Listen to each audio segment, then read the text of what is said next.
Uncle, আরে এতক্ষণ থেকে কি দেখছো?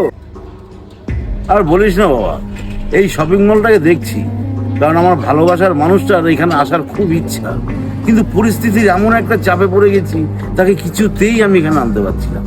আরে ওয়াও ম্যান, আরে এই বয়সে তুমি তোমার গার্লফ্রেন্ডকে এত ভালোবাসো? জানিস বাবা, ওর কথাটা আমার খুব মনে পড়ছে এখন। খুব মনে পড়ছে? বল হার ম্যান। আরে এখন তো স্কুলে আছে, কথা বলা যাবে না। তুমি কি আমার সঙ্গে জোকস করছো? তোমার গার্লফ্রেন্ড স্কুলে পড়ে? আরে না না, স্কুলে পড়ে না, আমার গার্লফ্রেন্ড হচ্ছে টিচার, সে পড়ায় ছাত্রদের। ও, কি বলছো? মাই মাদারও টিচার। কোন স্কুলে? আরে জনি ভাই আম্বানি স্কুলে। আরে আমার ভালোবাসার মানুষটা তো এই স্কুলেই পড়ায়। আরে কোন সাবজেক্ট? কেন, বায়োলজি পড়ায়। আরে আমার মাও তো বায়োলজি পড়ায়। এই তোমার মায়ের নাম কি বলো তো? কেন, মিয়া দাস। ਡੱਬ ਵਿੱਚ ਘੋੜਾ ਰੱਖਦਾ